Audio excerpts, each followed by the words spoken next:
The laughter hit like a slap, bright, careless, ringing down the hallway before the door fully swung open, the sound she always carried in her throat like jewelry she never took off, until it snagged on the air and went silent at the bedroom threshold where the bed waited with its merciless display. She froze, her keys slipped from numb fingers onto the hardwood, a brittle chime that fractured the quiet, and her hand rose to her mouth with the unsteady, childlike reflex of someone bracing for a wave that was already breaking over her. "John," she said, soft, breathless, almost tender, then the tenderness drained away from her face as she took in the scarf first. The silk scarf, wine red, hemmed with thread she picked herself once draped around her neck on the way to an anniversary dinner, lost at some point between then and the new version of her life. It lay where I had placed it, centered, fanned, quiet as a confession, beside the printed receipt for a cabin 2 hours north, a weekend getaway complete with champagne and late checkout, the same dates she drove to her mother's house with a grocery bag and a practiced, weary smile. Behind them, held upright in cheap frames like museum notes, were texts in the neat Helvetica of a printer that doesn't care if it breaks a heart, cropped to remove noise, highlighting only what mattered. The names, the times, the words that bruised, coups caught mid-flight, an afternoon kiss disguised as a meeting, a goodbye called tomorrow. And then the photograph, blown up larger than either of their faces had any right to be, streetlight pooling like honey around two figures pressed together at the restaurant's glass corner. His head bent, her shoulder lifted. That unmistakable curve of the body, when a secret feels like the only oxygen in the world. Her laugh, the one that had come through the door, had called my name and asked if I wanted Thai or pizza, had poured itself over ordinary evenings for years, curdled into silence. She took a step backward without moving her feet. "I can explain," she whispered, and it came out strangled, a sound a bird makes when it realizes the glass is there after it hits. "Explain what?" The calm in my voice felt like stepping onto ice that looks thick from shore. "Explain how you held both lives in your mouth and swallowed one every morning so the other could smile at me." Her breath began to hitch. Her eyes flitted not to me but to the bed, to the mess I had curated, to the story laid out in neat, undeniable lines. She moved closer to the bed as if it were a hospital monitor and she could change its measurement by wishing. "Where is he?" I asked. The word he sounded heavier than a name. "Work," she said too quickly, instantly, reflex. The lie arrived dressed in the same clothes as truth, but the shoes were different sizes. "Interesting," I said. "I just spoke to his wife. He called in sick." The sentence landed between us with a quiet thud, like a suitcase full of someone else's clothes. A shiver passed through her shoulders, not just fear, recognition. She hadn't known about the other wife, hadn't accounted for parallel damage like a sailor studying the map and forgetting the sea. I picked up my phone. My thumb hovered over a name I had stared at in secret for weeks until it lost all meaning. When the line clicked alive, his voice rasped, performed easy concern. "Hey man," like we were friends who shared a gym and a weekend golf spot. "Come home," I said now. The bed waited, the scarf breathed, the receipt did not blink. The photograph, my favorite instrument of cruelty, kept gleaming with the patience of glass. Her back hit the doorframe. She had nowhere to go. Her face had that hollowed pallor people wear after funerals. The room smelled faintly of lemon cleaner and the perfume that had been on her neck the nights she returned late, calling herself exhausted while reaching automatically for me, a choreography that used to feel like love. There are moments when love is not killed by knives, but by slow explanations that never arrive, by tiny doors that lock in the night and open in the morning as if nothing happened. In the hours after I found the scarf in his glove compartment, after I drove home with fingers white on the wheel, after I sat on the edge of the bed and forgot how to stand, I understood that the worst betrayals sound like everyday language when they begin. The hallway light hummed, outside a bus sighed and pulled away. The sky went the color of pressed steel. My heartbeat felt like something knocking from the inside of a locked room. "Why?" I asked. The smallest word, the only one I had rehearsed, the one that refused to become a sentence because explanations would make it smaller, and I needed it to be exactly as large as it was. She didn't answer, not then. She stared at the photo and wrapped her arms around herself like the cold had finally gotten into her bones. And then keys turned in another lock. The second door swung. Footsteps, his confident at first, then slowing as the house's air introduced him to what waited. I didn't look at her. This wasn't our moment anymore. It was bigger than us now, an eclipse widening to swallow the day. When he reached the doorway and saw the bed, he stopped exactly where she had, as if the floor had taped marks for their blocking. His jaw set. His eyes flicked over witnesses made of paper. And the handsome tilt of his mouth, that smirking gravity, fell away. Behind him, a softer step. His wife, hair pulled back, face pale like typed paper, took the scene in with a single long breath and then another, as if oxygen had to learn new rules. None of us spoke for a long time. The mattress creaked with the weight of evidence. In that held silence, I understood something about sound. Laughter is not the opposite of silence, exposure is. "Both of you," I said at last, voice flat as the receipts, "look at what you made. Tears are shaped like what holds them." Hers came round and quick at first, then thinner as the arguments began to trip over pileups of guilt and denial, the room losing its edges to a chorus of "we didn't mean," and "you don't understand," and "it wasn't supposed to be like this." Cameron tried the old swagger on like a jacket and found it had shrunk in the wash. "This is insane," he started, voice pitching up, a man shifting blame to the lighting when the mirror is simply honest. His wife didn't look at him. She looked at the photo, then at me, and nodded almost imperceptibly as if to say, "Thank you for the clarity that hurts." The conversations that come after a betrayal are like digging for a wedding ring in a burned house. Fingers touch melted metal, the mind supplies the circle. She reached for reasons and came up with ash. "We were lonely," she said, and I flinched, not because she was wrong, but because the word had our bed in it, our dinners in it, our years under it like a city beneath a city. Lonely, a word with too many windows and not enough doors. His wife spoke quietly with the steadiest hands in the room. "You told me you were trying," she said to Cameron, like she was peeling a label off a jar slowly so it would come off clean. "You handed me your phone and said, 'See, nothing to hide.'" "I did try," he said, and the words thudded to the floor between them and didn't get back up. Amelia took a step toward me. "John, please," she said, and the plea had our honeymoon in it, our first apartment's narrow kitchen, the plants she forgot to water, the dog we almost adopted and didn't. "There's a version of this," I said, steady, "where you chose to tell me, where you stood here with your scarf still on and said, 'I have done something that will break us, and I am choosing not to break you behind your back anymore.'" Her face twisted. "I was going to," she said, and the sentence felt like duct tape failing to hold the thing together. "No," I said, "you were going to keep both lives as long as the second one wasn't heavy enough to sink the first." Cameron's wife stepped forward, not looking at him. "I'm taking the car," she said, practical as rain, "and I'm locking the joint account." She glanced at me with a terrible kindness, the kind strangers offer at crash sites. "You should do the same." What followed wasn't operatic. It was paperwork in the form of raised voices and quiet sobs, a series of sentences that were really signatures. "I'm leaving, you can't, you did, she does, he won't, you did." When doors closed and engines started and the house returned to the size of itself, Amelia sat on the edge of the bed without touching anything, careful as if each piece of proof might burn her fingers. The lamp made a soft, exhausted glow. We both looked older.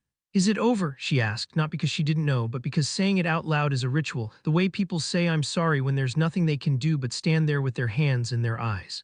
"It's over," I said. The words felt like setting down a heavy box and noticing the grooves it left in my palms. She cried then, in that quiet way she always had, almost private even when someone was looking.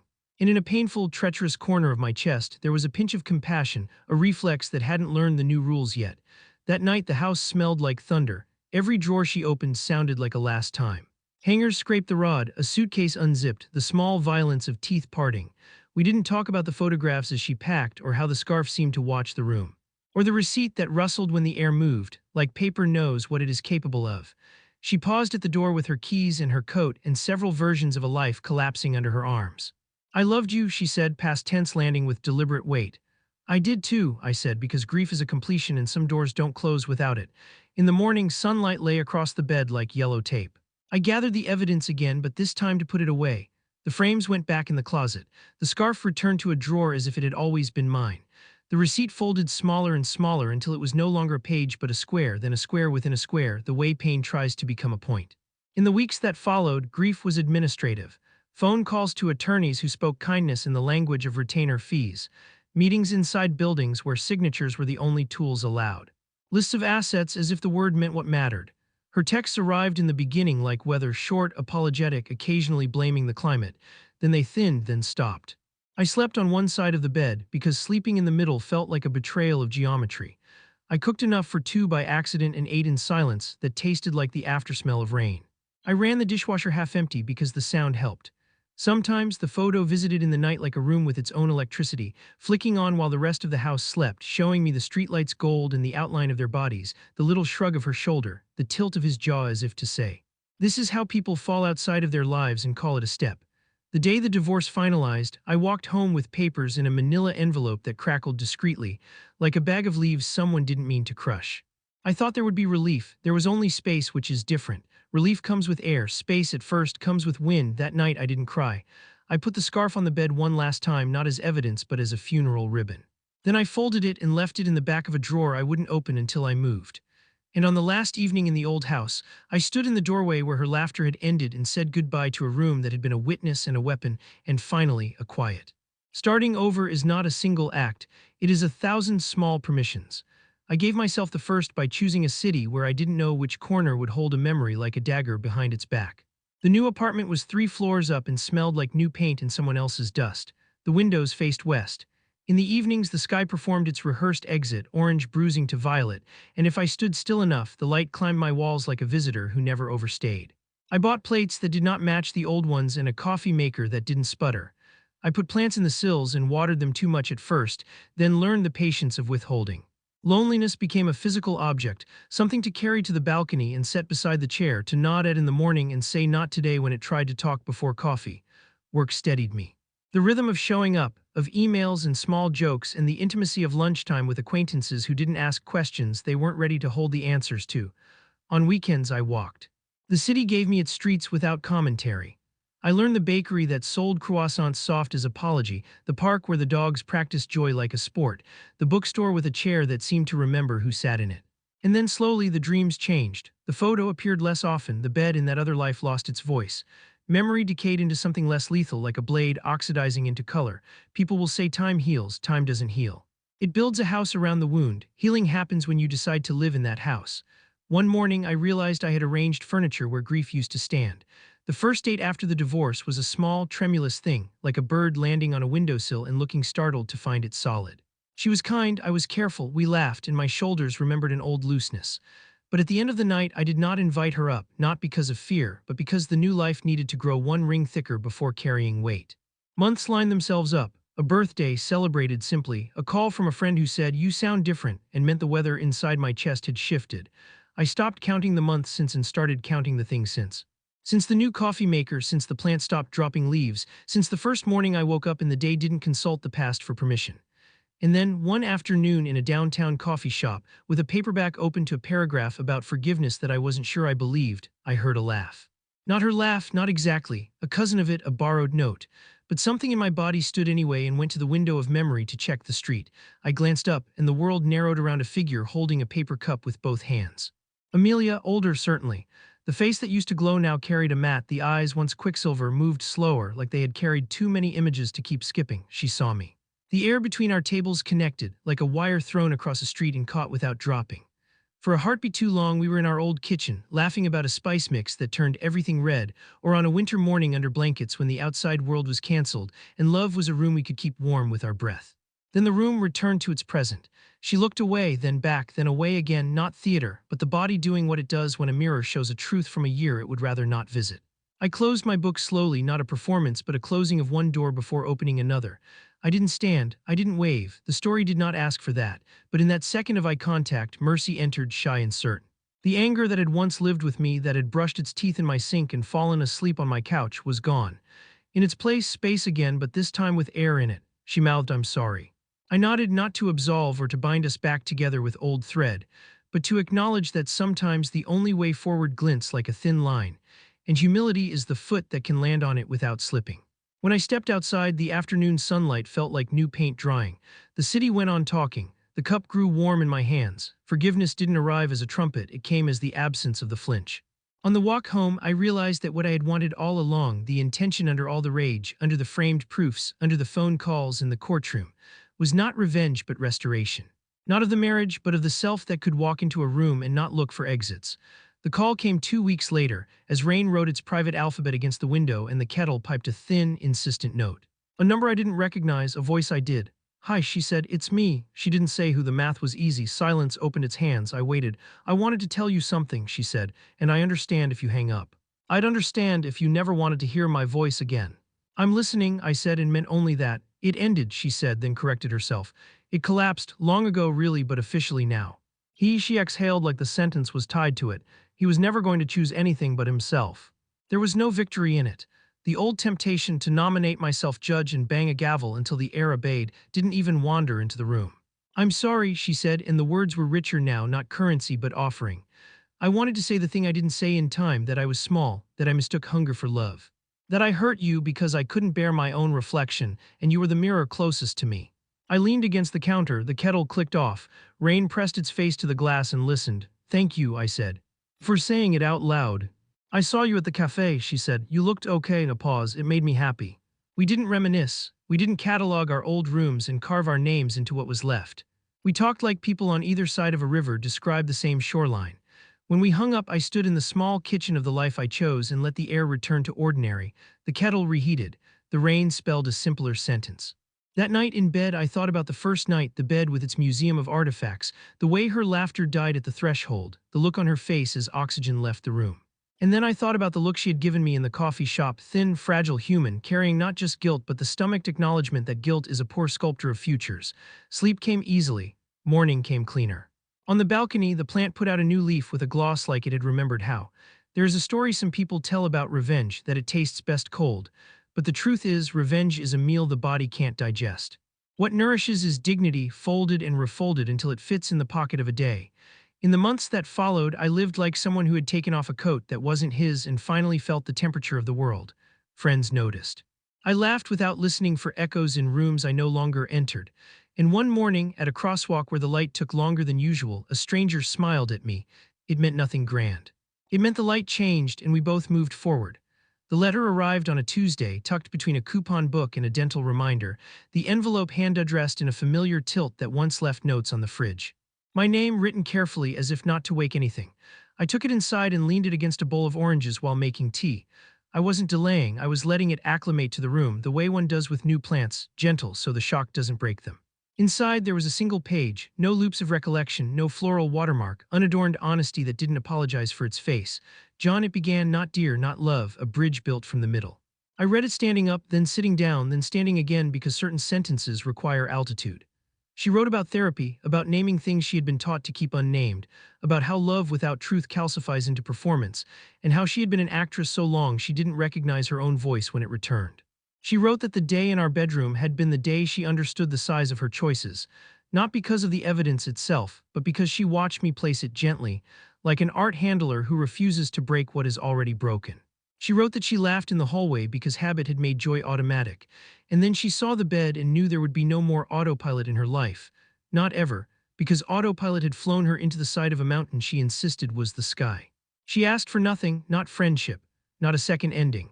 Only that I know the person she is building now keeps a small, clean room in her mind where the version of me that loved her without strategy sits and reads in sunlight. I folded the letter and placed it in the drawer where I once hid the scarf, then took the scarf out and carried both to the trash. Not as an act of triumph, but as the gentlest burial I could manage. That evening I returned to the coffee shop and sat in the same chair I had the day we had seen each other and not spoken. The barista remembered my order. The light moved over the floor like a tide. And then, because life isn't always dramatic, but it is often precise, I opened my book to the paragraph about forgiveness, the same sentence waiting, and this time I believed the line that said, "Forgiveness is not for the person who asks for it, it is the coat the forgiver puts on when the weather changes." Climax is a word stolen by theater from the body, it means both apex and release. Mine arrived not in a courtroom or a shouted echo, but on a bed that was no longer a scene of crime. My bed, in my place on a Sunday morning with light laying itself down without asking, and silence so kind it felt like company. I woke from a dream with no photograph in it, no scarf, no receipt folding itself smaller. The old story had at last finished speaking. In its place, a clear intention, the same one that had stood trembling in the dark behind rage and grief from the beginning. To belong to myself without bargaining. People think closure is a door that slams. It is a door that stops being interesting. I stared at the ceiling and didn't rehearse old arguments or edit what I wished I'd said. The past, once an actor demanding more lines, had left the stage without bowing. The phone buzzed. A message from an unknown number, a photograph of a sunrise over an unfamiliar coastline. No caption, no expectation. I knew it was from her the way you know a room by how the air sits. I looked at it and felt nothing flammable, only a quiet gratitude that we had both found mornings that belonged to us. I replied with a single image, the plant on my balcony, new leaf unfurling like a slow exhale. No further texts came, none were necessary. In the kitchen, the kettle sang. On the table, the bowl of oranges was down to one. Outside, a child laughed, sharp and bright, and the sound came in and didn't die at any threshold. The intention versus obstacle conflict that had bent the spine of my days, wanting dignity, walled by betrayal. Wanting peace, blocked by the engine of fury, wanting to move forward, snagged on the burrs of memory, finally gave way to a resolution measured not by pronouncements but by breath. I poured tea and stood at the window. The city did its morning ballet, the trash truck's strong arms, the dog with its soft insistence, the neighbor watering plants he speaks to. Underneath their ordinary, I heard the extraordinary. My life unhooked from the shape of someone else's choices, moving under its own power again. Later in the afternoon, a friend stopped by. We sat on the floor because the couch didn't hold the conversation properly. We told stories that did not circle the past like a drain. He looked at me and said simply, "There you are. There you are, not where have you been, not are you okay, a recognition, a witnessing." In the evening, I changed the sheets. That small, clean act felt like prayer. The cotton held no residue. The bed asked nothing and offered sleep. As darkness warmed the edges of the room, I thought briefly of that first day again, of her laughter in the hall, of the evidence spread like constellations, of the way breath left her when the map of her double life was suddenly the ground under her feet. And I felt not triumph but an earned solemnity. We had survived ourselves. The last thing I saw before sleep was the ceiling's familiar blankness, which for the first time did not feel like absence but possibility. And that was the unforgettable part, not the spectacle, not the fracture, but the quiet certainty that a self can be rebuilt, that love for one's own life can return like a tide that never forgot the shore. Life can return like a tide that never forgot the shore.